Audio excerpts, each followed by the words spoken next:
merusak Aceh adalah orang yang bersorban, pakai jubah 2 lapis, pakai jenggot panjang, gaya-gaya ulama. Siapa namanya? Syekh Abdul Ghafur. Baru saja pulang dari Makkah Al-Mukarramah, belajar Syafi'i, belajar Maliki, belajar Hanafi, belajar Ambali. Dia kuasai perbedaan mazhab, tapi tujuannya ingin mengobok-obok umat Islam dari dalam.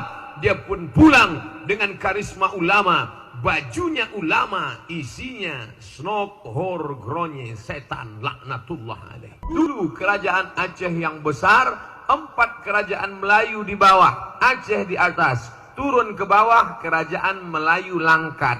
Itulah Masjid Azizi yang besar di Tanjung Pura. Turun ke bawah, kerajaan Melayu Delhi. Itulah istananya tegak berdiri, Istana Maimun. Turun ke bawah, kerajaan Serdang. Itulah kampung halaman Al-Mukarram Ustadz Ahmad Muhajir. Turun ke bawah, kerajaan Melayu Asahan. Ada seorang raja bernama Sultan Iskandar Muda.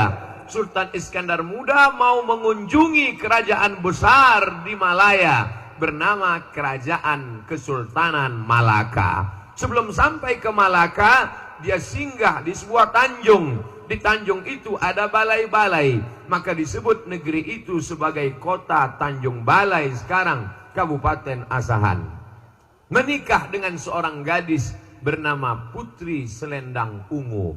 Lalu kemudian hasil pernikahan itu lahir seorang anak laki-laki bernama Abdul Jalil. Itulah yang menjadi sultan pertama Kerajaan Melayu Asahan, Sultan Abdul Jalil, yang mengalir darah Sultan Iskandar Muda dalam dirinya.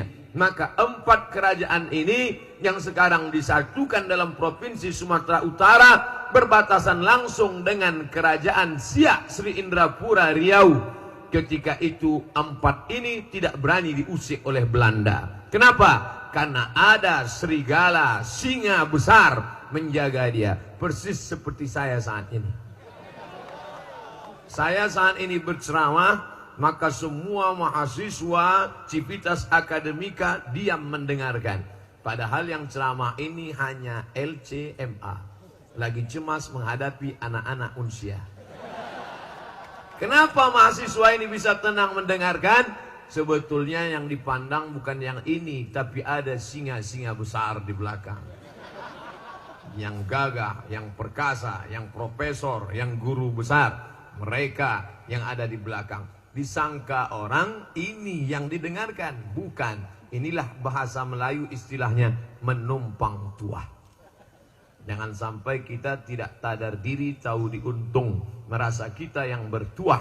Belanda tidak berani mengusik kerajaan-kerajaan kecil ini. Kenapa? Karena ada kerajaan Samudra Pasai, kerajaan Aceh yang besar. Tapi mereka sadar, ini Aceh tidak bisa dirusak dari luar. Makin diserang dia makin kuat, makin diserang dia makin hebat, makin diserang dia makin kokoh. Mereka berpikir bagaimana merusak Aceh. Akhirnya mereka rusak dari dalam lewat perbedaan pendapat bernama ikhtilaf.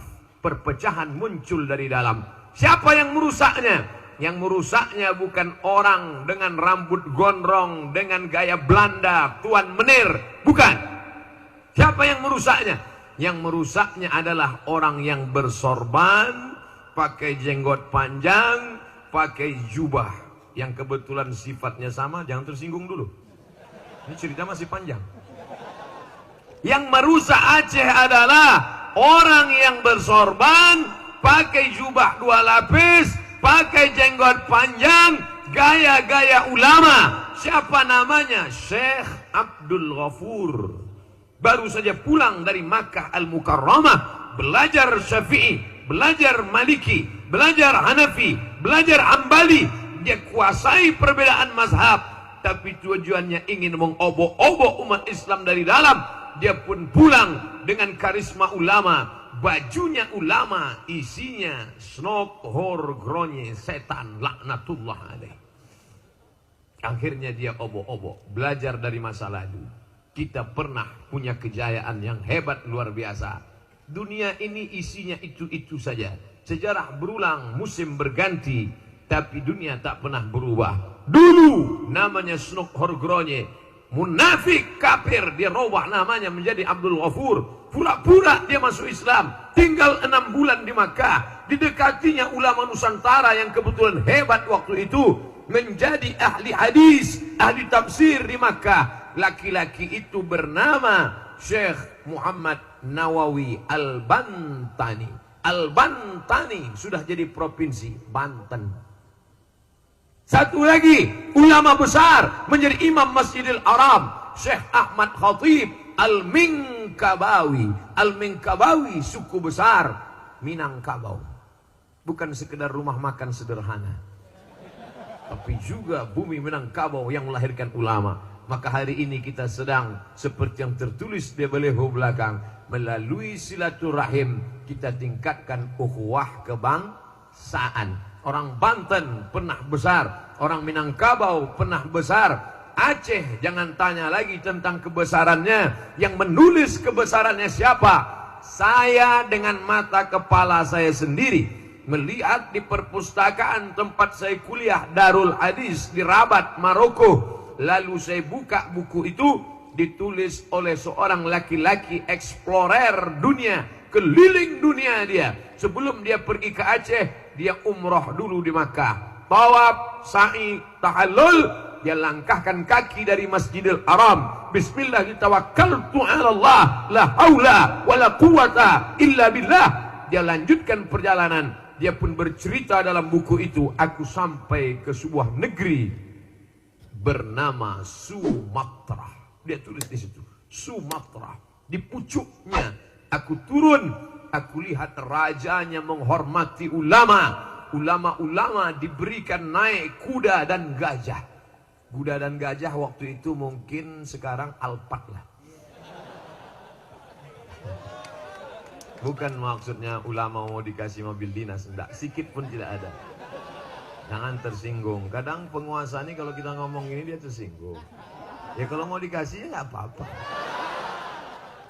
Aku melihat ulama dan rajanya akrab. Mereka berjubah warna baju dan putih. Apa nama bukunya? Kalau tidak percaya, sudah diterjemahkan ke bahasa Indonesia yang tidak bahasa Arab. Bukunya berjudul Rihlah Ibni Battutah. Makamnya masih ada sekarang di Maroko. Makanya nama saya buat di internet Somad Maroko. Banyak orang nanya, kenapa Ustadz buat Somad Maroko? Kenapa tidak Somad saja? Pengalaman pernah saya tulis di Google Somad, keluar sinetron Bang Somad. Maka saya buat Somad Maroko. Karena saya pernah kuliah di sana. Dan yang paling banyak di antara 30 sekian provinsi di Indonesia, di antara anak-anak bangsa yang paling banyak kuliah di Maroko adalah anak Aceh. Tapi terus terang, saya sama anak Aceh dulu waktu di Maroko kurang suka lah, kurang senang. Kenapa? Mereka duitnya banyak. Beasiswa dari APBD. Itulah, maka saya tinggal di asrama, kurang suka. Sampai sekarang alhamdulillah. Yang paling banyak ngundang saya malah Aceh. Ceramah terbanyak, teramai, terpenuh halaman Ustadz Somad selama penceramah, selama memberikan tabligh akbar di Aceh. Kapan itu? Acara mengenang tsunami bulan 12 kemarin. Setiap saya pergi, pasti ditanya orang, Ustadz Somad, ya kemarin kami tengok acara live internet Ustadz yang paling ramai di Banda Aceh ya. Ya. Berapa itu Ustadz? Saya nggak ngitung, saya bilang. Tapi ramai luar biasa. Itulah ceramah internasional. 2 bulan yang lalu saya ke Brunei Darussalam, jumpa masyarakat di sana. Ustadz masih ingat dengan saya? Di mana kita ketemu? Waktu acara malam di Aceh. Oh iya, Masya Allah. Iya Pak, ingat. Bapak Ibu yang dimuliakan Allah Subhanahu wa Ta'ala, ini kebanggaan. Selama di Aceh ini udah saya hitung-hitung dapat rencong lebih 10. Rencong di kanan, keris di kiri, dompet hilang juga.